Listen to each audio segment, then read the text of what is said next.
Good afternoon. This is Mike Harvey, and I'm just here to show you a world that I've created for ComputerCraftEdu, and specifically the ComputerCraftEdu mod. And I just want to take a minute to show you what it was about. It is a work in progress, so things may be changing, and I'd be also interested in looking for other similar lessons that could maybe work alongside this one. So please let me know what you think.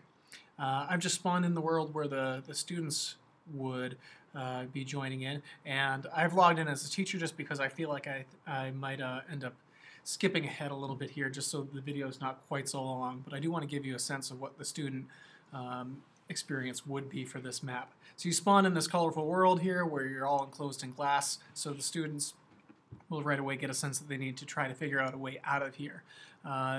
They're going to be learning about turtles, and which are the basic little robot units in ComputerCraft.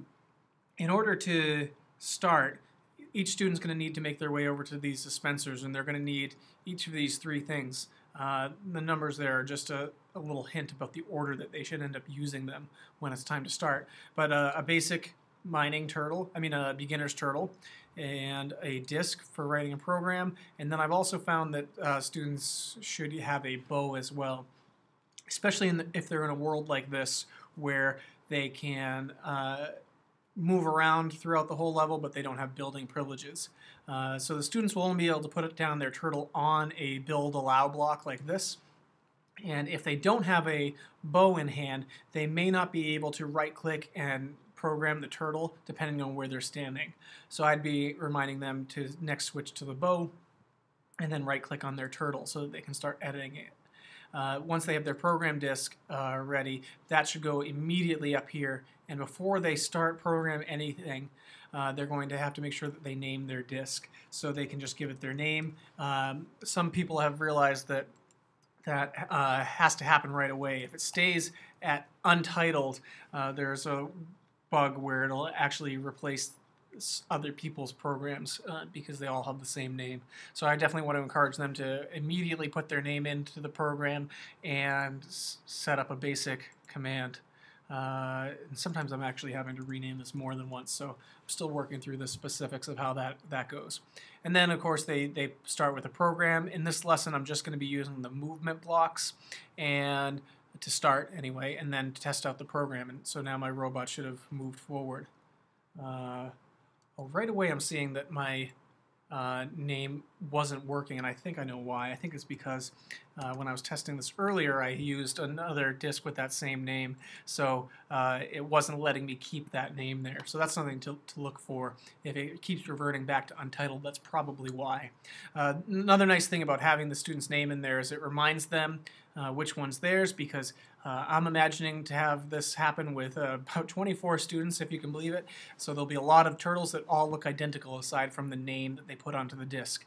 However, you might have also noticed that this is a big wide open space, and one of the things that I'm imagining is that to start, some people might want to work with a partner or in a small group, so I'm not requiring that each student make a turtle, although they will need to have a turtle nearby in order to actually leave the course at the end, and you'll see why when we get there. So what I'm imagining it to start right now is that the students would just experiment with things like this, a series of forward blocks and maybe a turn, and trying to see if the robot will move the way they want it to. They'll have to learn which side is the front, which side is the back, and make sure that they're comfortable moving around the robot so that they know which way they want it to move. I'll also be teaching the kids who are ready that you can stack directions on top of each other. So if you wanted to have it move forward more than once, you can just right click with the move forward block and add a whole bunch on there. So some students might just guess or estimate a random number that they think it's going to need to go forward, because some of these are going to happen in long bursts here. Or there are some lines here that they can use to count. The dark green lines are every 5, and there are some others that are some other sections where there might be some useful ways to count. But counting or guessing, whatever seems most appropriate for the student, should eventually let them get forward enough to get to the next part. Up here I have this red barrier, and my original idea was that they would have to use the robot as a stepping stool to actually get over the red beam. So they'd have to basically park it here where I'm pointing and then hop onto the robot and hop over and then start programming it from the other side. I am concerned that that's going to be too challenging for some of my kids. I do work with 3rd, 4th, and 5th graders, and it's very easy to imagine that they would just send the robot off far forwards too much. So I have put in a little cheat here that you can walk around to the other side in case you sent your robot too soon. But I'll challenge kids to try to climb over the red bar if they're able to. Once they're over to this end over here, the new challenge is to get that same robot up the stairs. And so the signs that I have here are just some hints about a program you might want to try. So this would be telling the robot to go up and then forward. And that's basically the pattern that we want them to get here.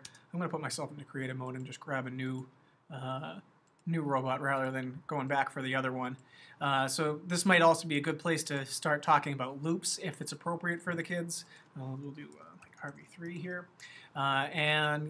Or they can just do it, over and over again, hammer on the play button until it gets to where it needs to be, or it gets to the point where the robot is actually out of reach and then you have to go get it. After that, once they finally get their robot up the stairs, they land up here, and there's a sign warning them that there's a 16-block gap ahead. So, of course, the solution here is to set your robot to move forward at least 16 times forward in the same direction so that it will clear that gap without having to figure out how you're going to get it to go all the way down there.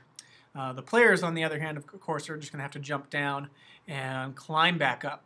So hopefully they account for that big gap there and don't just leave their robot hanging in the middle of the space where you can't reach it, because as you may know, you can't right-click on a turtle if it's too far away. And then here's the final obstacle of this part of the map.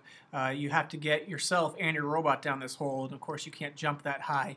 So in this part it's going to be crucial that they can get their robot right about there somewhere so that they can jump onto it, jump onto the red, and then from here program it to go down the hole. Once they get themselves and the robot down the hole, there are just a few more steps that you need to go through to allow yourself to actually exit the maze, and you'll come out over here. It is worth noting that this map is symmetrical so that students can go a different way, but they should have about the same experience either direction. I'm hoping just to kind of get the kids to spread out a little bit because it will be quite congested. Anyway, once they exit on either the left or the right, they'll have a little bit of freedom to walk around, but if they want to go on to the next challenge, they'll have to set their robot up here by getting it forward to that spot. Then they can jump up on here, and stepping on the gold block will teleport them to the next island. And here is where everything changes from an activity where they might be working together to something that's more of an independent venture. And so I have a whole bunch of rooms here. I think I have around 30 of them. And these are all little challenge courses. They're actually all identical. And the reason that they're numbered is because I only want one student to use each one. So I've set up a very simple piston trap here so that when a student walks through, they will close that path so that another student will not be able to follow them. And they'll be in this enclosed area that is all primarily bedrock, which will come into play later. It's also on an island that's way high up in the sky, which is going to be useful because you don't want their robots flying out of this course and into somebody else's space. So if you try to move it up beyond the wall, it won't let the robot go that high. So this will give the student everything they need. I was in creative mode earlier, so I already have an extra beginner's turtle, so I can skip that. I still have my bow, but I do need a new program disk and some bricks, which will give me a full stack. Now when I put my turtle here, of course my first mission is to get over the gap, but I need to get myself over the gap too. So it's not just a matter of sending the robot off. I need to learn how to go forward and also place blocks down. So there's a little hint there about the way to use the program. Make sure they again have a disk. They may need a different name here, so they should be keeping track of that.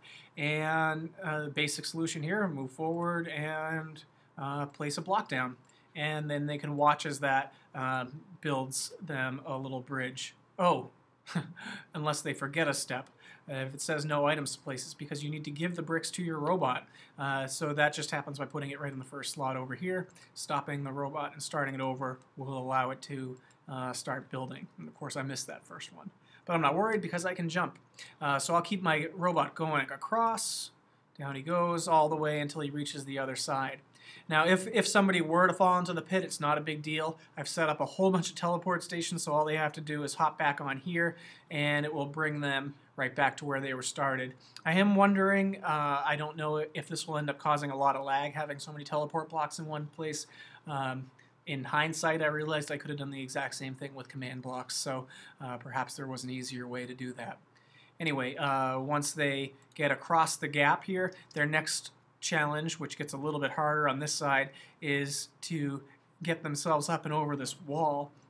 And this is bedrock, and they don't have a mining turtle anyway, so their only option is to build something with the turtle that will allow them to get over the other side. And I'm just picturing 2 or 3 blocks to build a little staircase so that they can hop over. And there are more bricks there in case they happen to have somehow run out. So once they get over, they'll be sent through this little tunnel, which will actually clear their inventory. And I guess it didn't clear mine. It was meant to. It would clear their inventory, and then they'll have a little staircase here where they can jump. And if you remember before, I told you that the robots can't pass this certain height, which means they won't be able to take their turtle with them to the next part of the map. And don't worry, you can see the other tunnels here, but there are border blocks all underneath this wall, so they won't be able to jump into somebody else's path. Although they can check out and see how other people are doing in this great race here. The next part introduces the mining turtles. So they'll have the otherwise the same equipment, no bricks this time, a robot that they can place down, and they'll be learning how to dig. So digging forward, not just digging forward, of course, because they're going to need to pass through this as well. So once they get it up to the wall, they'll have to figure out how to make a path that's big enough for them. So the most basic solution that I can come up with is essentially to dig forward, and then to move forward, and then to dig upwards. Oh, not place upwards, to dig upwards like so. And that will continually just make a little path for them. And what's also important that they realize at some point is that as the robot does this, it will collect material. Okay, now it's in my way a little bit here, so I'll have to just get rid of some of these other blocks here. Right-clicking on them actually gets rid of them even faster. And, oh, I probably don't want to go that far forward. And so once I get it out of my way, I can look at the next part of the challenge, which is to build a bridge. And this is similar to before, except the student might be thinking, well, I don't have any bricks because I lost them all, but they should have the cobblestone from digging through the wall, and that should be enough to get them over the gap. And it is. There's only a 6-block gap. And once they get through this part, the next part is probably the most challenging part of the course that I've made so far, where they basically have a wall and a gap. And unless they planned for this, they're probably about to run out of materials anyway already. So they're going to have to really think about how to use what's here with their robot to build a bridge as they go. And just as before, in either of these pits, if they happen to fall in, they can just step on the teleporter and they'll go back to the beginning of their level. Once they finish that challenge, they're really home free. Again, they won't be able to take their robots with them past this part, so all they can do is just jump forward and land in here. And this is kind of the collection area for everybody. They'll follow the arrows from whichever direction they happen to land, and they're all going to be directed towards this teleporter at the very center, which will clear their inventory and also teleport them to a new location. And this is kind of the reward here. You land on this big island. You're finally out in the real world. You have the same tools as before, including the mining turtles. And your job is to, well, escape.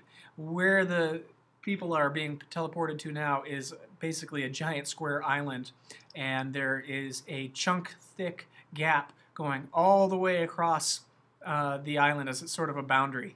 And so what I want them to do here is to somehow escape this island, and they're going to need to use their turtles to do it because they cannot build anything themselves. So it should be a nice even playing field even for the students who are expert builders on Minecraft. That's my hope. They'll get their mining turtles and they'll have to come up with some kind of a solution to collect materials from this island, picking up some dirt blocks or whatever they can find, and using that to build a bridge. And hopefully that will allow them to cross on over to the other side. And from that point, it's really just a matter of coming up with some other things for them to do to keep them busy. But this is what I have so far, 3 different activities. Please let me know what you think.